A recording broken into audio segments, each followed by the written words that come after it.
सवितुर्वरेण्यं भर्गो देवस्य धीमहि धियो यो नः प्रचोदयात्।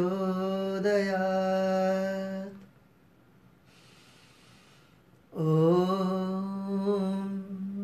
सहना भवतु सहनो भुनक्तु सह वीर्यं करवावहै तेजस्विनावधीतमस्तु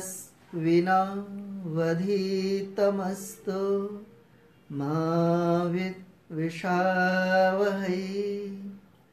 ॐ असतो मा सद्गमय तमसो मा ज्योतिर्गमय मृत्योर्मा अमृतं गमय। ॐ शान्तिः शान्तिः शान्तिः।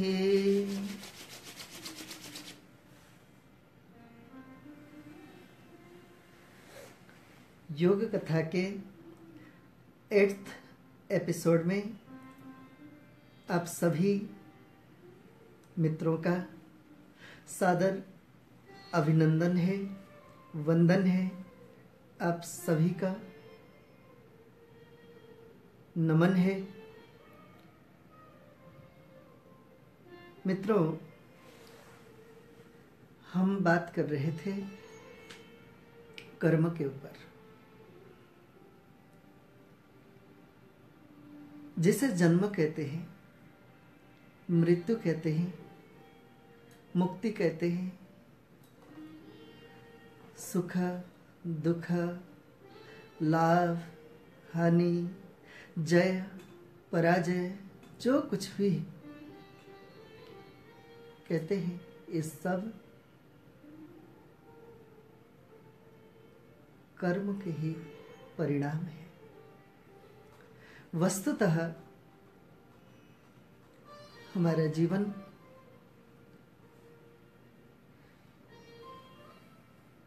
कर्मों के परिणाम, याद रखिए, स्वयं के द्वारा किए गए कर्मों का परिणाम और अपने से जुड़े हुए लोगों के द्वारा किए गए कर्मों के प्रभाव का जोड़ है, उसका योग है। इस पंक्ति को मैं और स्पष्ट रूप में कहना चाहता हूं, जीवन में जो कुछ भी घटित हो रहा है या जीवन से परे जो कुछ भी घटित होगा जीवात्मा के साथ, वो सब कुछ उसके स्वयं के द्वारा किए गए कर्मों का परिणाम व उससे जुड़े हुए लोगों के द्वारा किए गए कर्मों के प्रभाव का योग है, दोनों का जोड़ है। हमें जो कुछ भी मिल रहा है, कुछ तो हमारे द्वारा ही किए गए कर्मों की परिणति है और कुछ जो हमसे जुड़े हुए हैं उनके द्वारा किए गए कर्मों का प्रभाव के कारण है। मित्रों,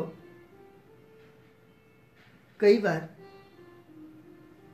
हम बहुत अच्छा कार्य कर रहे होते हैं, हम अपने कर्मों के प्रति सजग भी हो रहे होते हैं, फिर भी हमें अपयश को झेलना पड़ता है, हमें कष्ट को झेलना पड़ता है, हमें दुख को झेलना पड़ता है। उसके पीछे एक कारण हमसे जुड़े हुए लोगों के द्वारा किए गए कर्मों के का प्रभाव भी है। उदाहरण स्वरूप, जैसे किसी के कुल में कोई एक व्यक्ति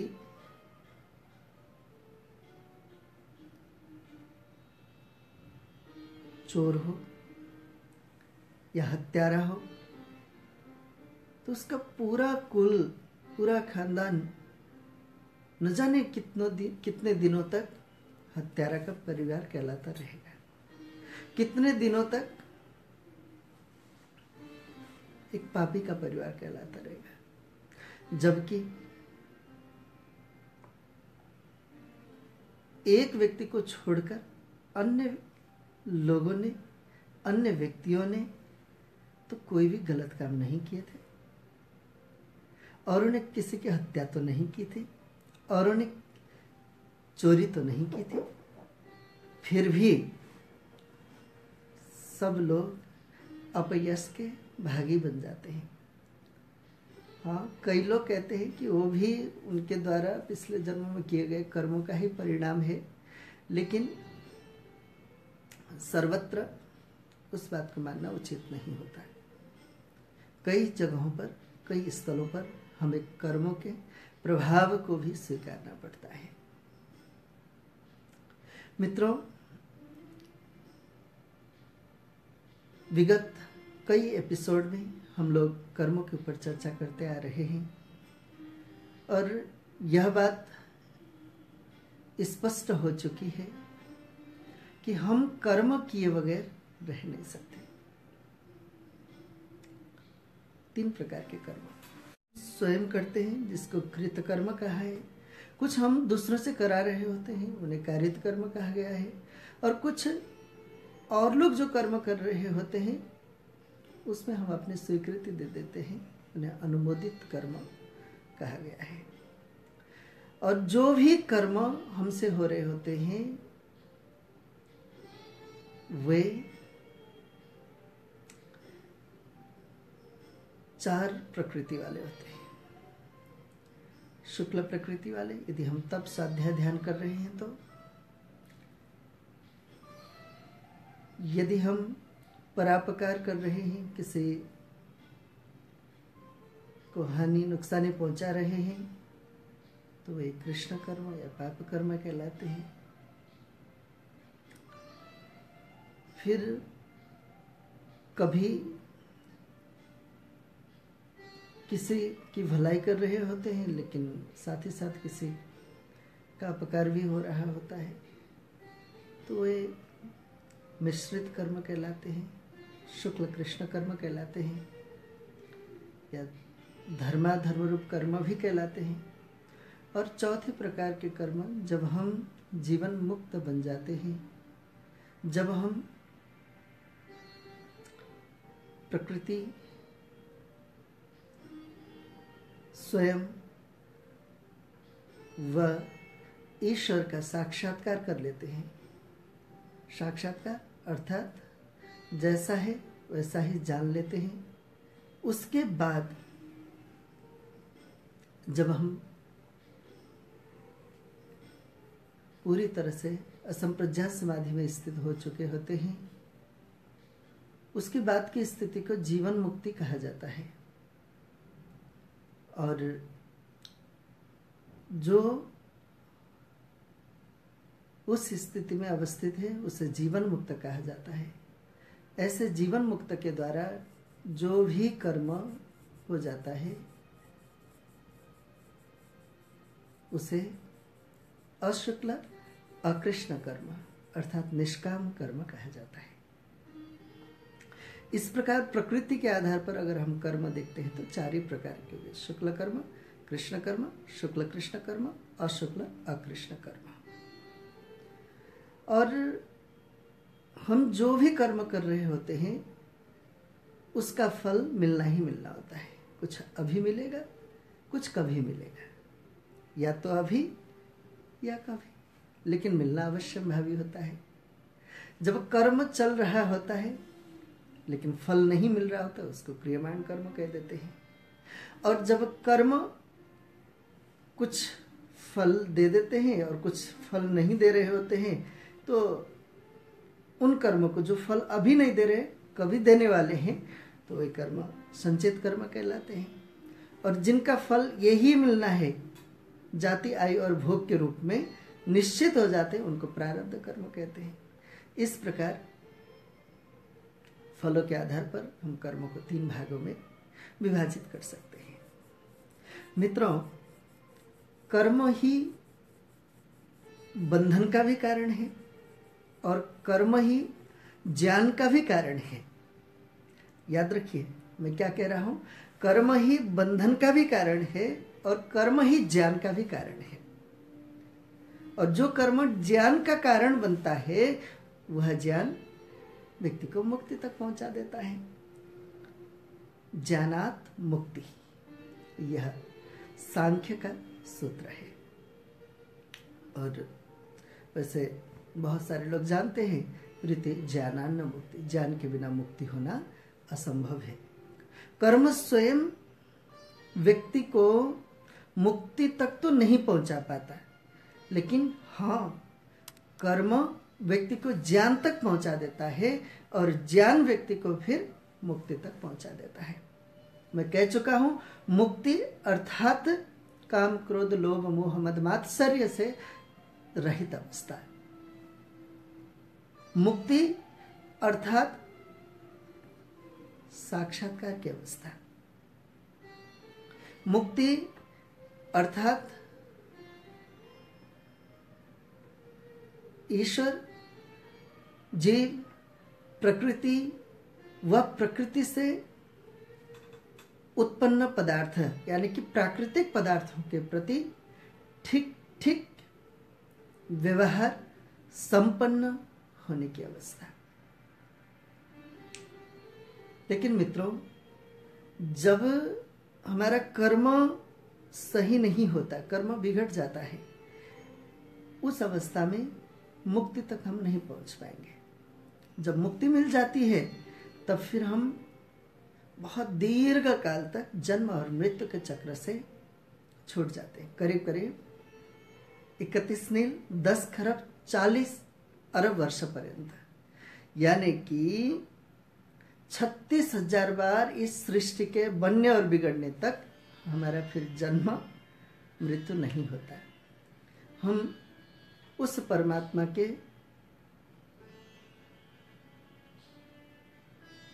कंधे में बैठकर, हम उस परमात्मा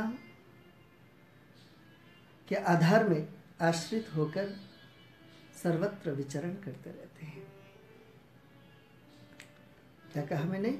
36,000 बार इस सृष्टि के बनने और बिगड़ने तक दोबारा हमारा जन्म नहीं होता। एक सृष्टि की आयु बताई गई है 4 अरब 32 करोड़ वर्ष। वर्तमान सृष्टि की आयु 1 अरब 96 करोड़ 8,53,117 वर्ष व्यतीत हो चुका है। 118वां वर्ष चल रहा है। करीब करीब 2 अरब वर्ष, अभी भी 2 अरब 32 करोड़ वर्ष बचा हुआ है।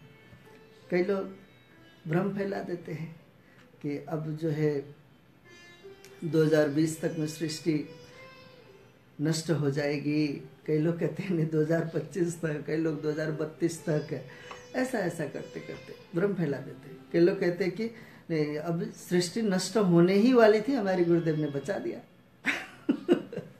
डेट को थोड़ा आगे शिफ्ट कर दिया, लेकिन जबकि ऐसा कुछ भी नहीं है। कहने का आशय कि एक सृष्टि पूरी तरह से 4 अरब 32 करोड़ वर्ष तक चलती है, अभी भी चल रही है। हालांकि हमारे पास 5,000 वर्ष का इतिहास भी पूरी तरह से नहीं है, लेकिन यह सृष्टि करीब 2 अरब वर्ष से चलती आ रही है, वर्तमान सृष्टि, और आगे भी 2 अरब 32 करोड़ वर्ष तक तो चलेगी ही चलेगी। तो ऐसे एक सृष्टि काल हो गया 4 अरब 32 करोड़ वर्ष। उतना ही समय, उतनी ही अवधि प्रलय काल की होती है। इस तरह से जब एक सृष्टि काल और एक प्रलय काल पूरा होता है, वह 36,000 बार तक जब चलता रहेगा, तब तक जीवात्मा मोक्ष में स्थित रहता है, दुख रहित अवस्था में स्थित रहता है, यानी कि जन्म और मृत्यु से रहित अवस्था में होता है। काय शरीर से रहित अवस्था में होता है, परमात्मा के ऊपर आश्रित होकर के सर्वत्र भ्रमण कर रहा होता है।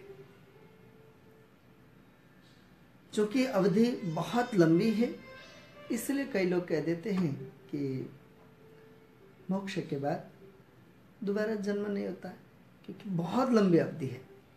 लेकिन लौटना जरूर पड़ता है, ऐसा ऋषियों का मत है। तो कर्म ही हमें मोक्ष तक भी पहुंचा रहा है, और वही कर्म बंधन तक पहुंचा रहा है। बंधन कहते हैं जन्म मृत्यु, बार बार जन्म मृत्यु होते रहना, अलग अलग योनियों में। कभी मनुष्य योनि में भी कितने वैरायटीज है, और कभी मनुष्यतर योनियों में, मनुष्य से भिन्न योनियों में, पशु पक्षी कीट पतंग आदि की योनियों में। इस प्रकार जीवात्मा जब अलग अलग योनि में या एक ही योनि में बार बार भ्रमण कर रहा होता है, तो उस अवस्था को बंधन कह दिया जाता है। क्योंकि बुद्ध से लेकर के अन्य आधुनिक